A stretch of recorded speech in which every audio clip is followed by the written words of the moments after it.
a story of visionaries and dictators, of hope and betrayal, of a continent trying to heal itself while the world watches and waits for it to fail.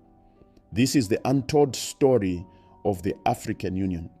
Welcome to Africa Hidden History. I am your guide through one of the most significant moments in modern African history, a moment that gets barely a footnote in world history books, but represents something profound: Africa's attempt to reclaim its destiny. Today, we are diving deep into the formation of the African Union in 2002. But this isn't just a story about politicians signing documents.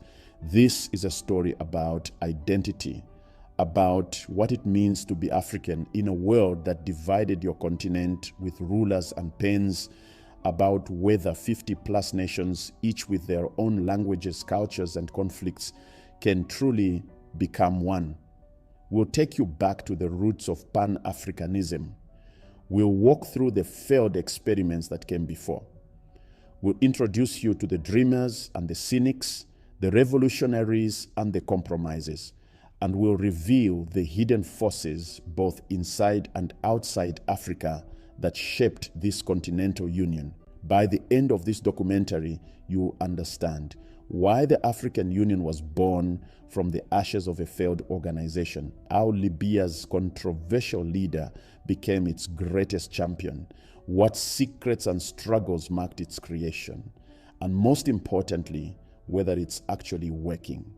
Because here's the truth most people miss: the African Union isn't just about politics, it's about post-colonial healing.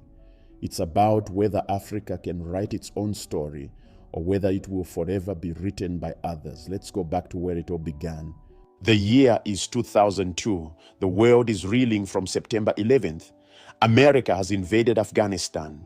The war on terror dominates global headlines. In this new world order, Africa is once again being overlooked. But if you zoom into the African continent itself, you see something different. You see a continent in transition. Apartheid has been dead for less than a decade.